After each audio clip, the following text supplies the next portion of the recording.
And so if you guys believe this, if this is captivating to you, this opens up some interesting things. Fears in our sports, in our lives, most of them, become false events appearing real.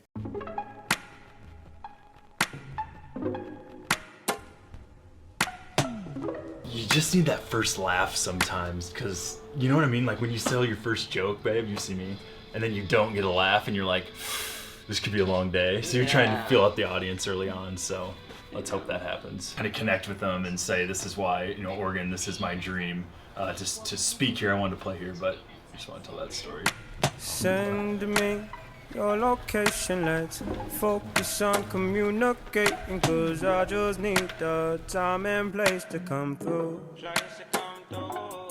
Send me your location, let's focus on communicating, cause I just need the time and place to come through. You know where to go? Back in. All the way back to the end and then to your left. Okay, thank you. Let's go. Hi there.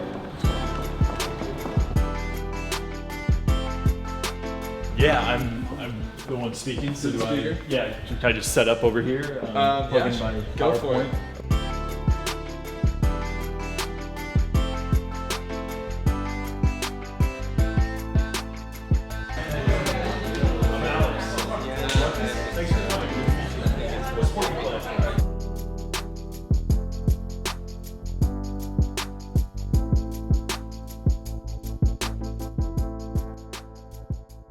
How you feel? Good. Ready to go. Nervous. One last time through, and then it's just, you just commit and go all in, man. Once it's showtime.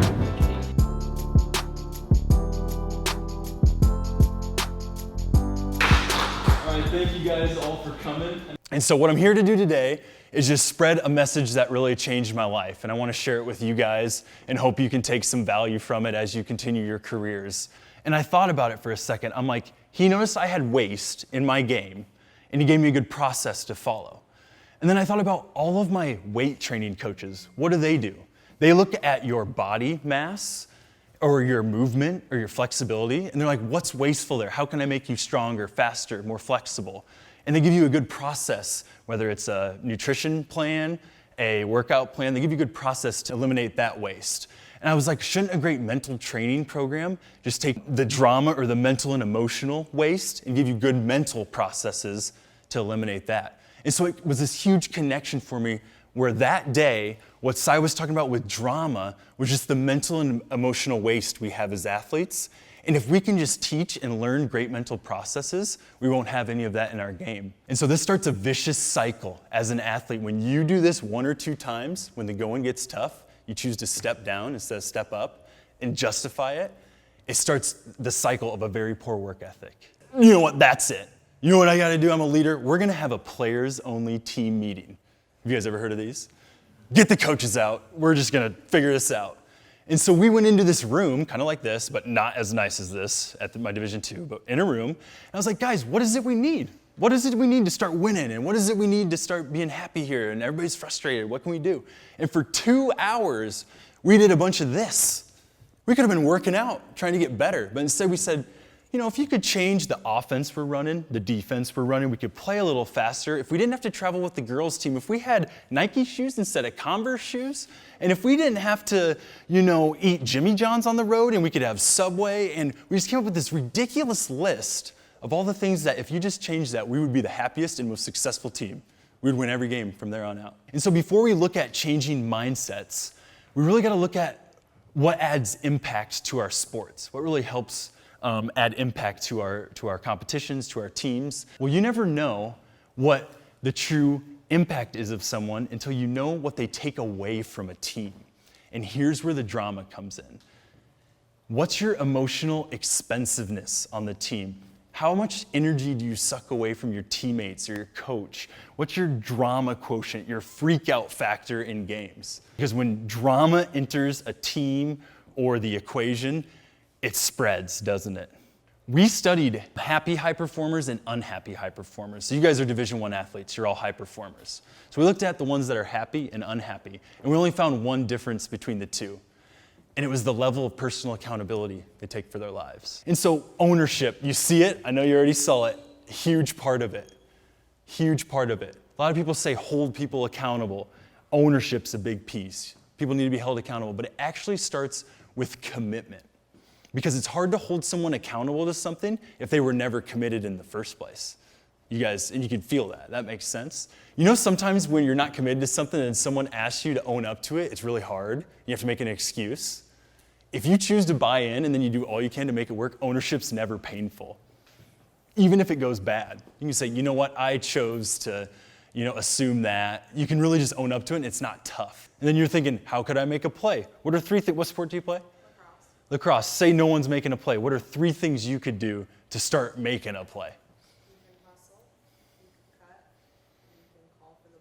Exactly. Next time you're in a game and no one's making a play, I want you to go through that mental process and then say, those are the 3 things I could do. I'm going to go do that. Boom, straight into impact. No drama. Boom, you're into making plays. Next thing, so now we're accountable. Happiness comes from accountability. You guys know how to do it. It's the golden ticket. Let's look at our thinking, reality-based thinking. If you are ever in pain or frustrated or suffering, it's either you're believing a story that's probably not true, you're believing the snake, not the rope, or you're not adjusting well to your current reality. And see how it's a completely different result because I looked at my thinking? And so if you guys believe this, if this is captivating to you, this opens up some interesting things. Fears in our sports, in our lives, most of them, become false events appearing real. In the absence of mental and emotional waste, athletes are more free to be in the zone. People always say trust the process as athletes and just stick to the process. And sometimes it feels like I was there, that the process isn't, you don't know if it's going the right way. Sometimes it feels like you're stuck. And so we made this results circle. It really helps you check to see if you've either won the day or lost the day. And so if you've ended with positive results and or learning at the end of your day as an athlete and as a student, well then you won. That's it. It's that simple. If you came up with reasons, stories, and excuses why you didn't get there, why you didn't get the grade you want, why you didn't get the work done, why you didn't have a good workout, well then you lost. Because I was like, look at a person, and you're like, this is the moment to say that. Do you ever have that where you make eye contact? You just know. There's that's a couple girls, you're like. That's the deal where that's the part you play in people's future is that things come to you and you just gotta trust it and you have to say it. And because it's meant to be said. It's not you, it's just meant to be said. That's cool. Yeah. It felt you like know what that I mean? then. You're the channeler at that point where it's just like for some reason they need to hear it and that's why you want that direction in your talk. And that's why that moment came together. Yeah, it's the moment. So cool. It felt like that. It's an honor to be part of it. It's like we get to witness like these moments and we're the ones delivering it, but we're also the one witnessing it. And so that's what's cool because it's happening to us and through us. I'm thinking and of it's like no 2 ego. times. It's just like it needs to be said. So you gotta trust the moment and just say it.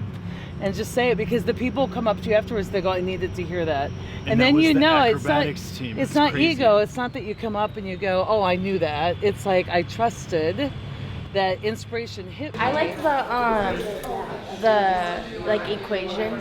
Yeah, you did the like equation, that? Yeah, because and I really like the part that you said about comparing yourself to like the rest of the nation rather than just your team. Yeah, because we compete with our teammates. I got in this all the time.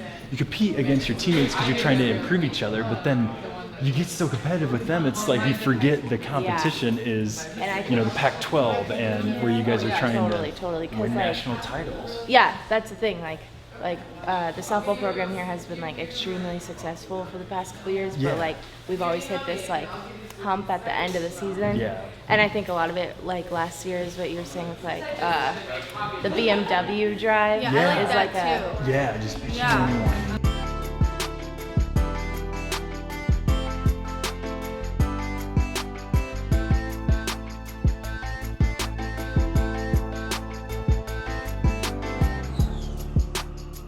Like that moment you said where you kind of like, there was things I hadn't even prepared or even thought about for a while, and it just kind of comes out. Yeah. You're like, this is the moment. It's the weirdest thing. Yeah. It's like your head just opens up and everything's there. That's what prep is.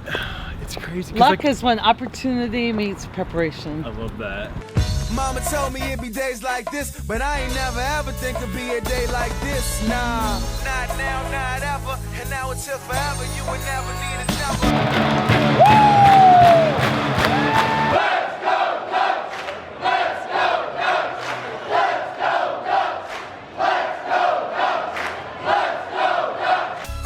try and be. We just try and be. We just try and be. We just try and be legendary.